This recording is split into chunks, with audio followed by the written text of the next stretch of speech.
आम्ही जेव्हा मध्यस्थी म्हणून मिटवायला जेव्हा गेलो त्यावेळेला आम्हाला सुद्धा एका खोलीत थांबून ठेवलं आणि म्हणले तुम्ही इथनं आता जायचं नाही, तुमची जी कोण पोरं त्यात आल्यात ना ती मारहाण करणार त्यांना बोलवून घ्या. हा अधिकार कुणी दिला पुजाऱ्यांना असा आमचा सवाल आहे.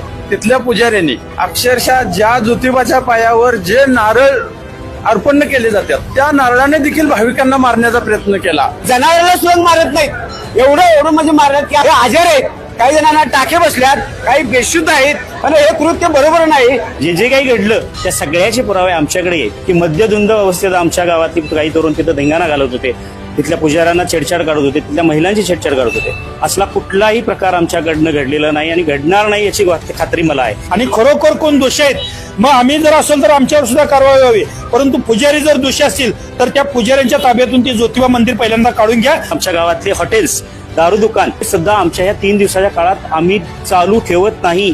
असं असताना आम्ही आमच्या गावचं पावित्र्य जर ह्या पद्धतीने राखत असेल तर त्या मूळ स्थानावर आम्ही दारू पिऊन जाईन का हो? तुम्ही जो आरोप केला आहे की आमच्या गावकऱ्याने मद्य पेरलं हे आरोप तुम्ही कसं काय सिद्ध करू शकताय आणि ती तुम्हाला कशी काय चौकशी दिली? आणि त्यात त्या पुजाऱ्यांच्या मारहाणीचा प्रकार बघितला तरी पुजारी आहेत का सराईत गुंड आहेत, ट्रेनिंग घेऊन आलेली गुंड आहेत, अशी परिस्थिती तिथे दिसते.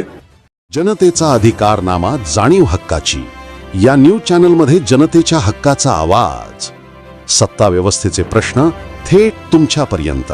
जाहिराती आणि बातमीसाठी आजच 70 57 87 98 02 शी संपर्क साधावा.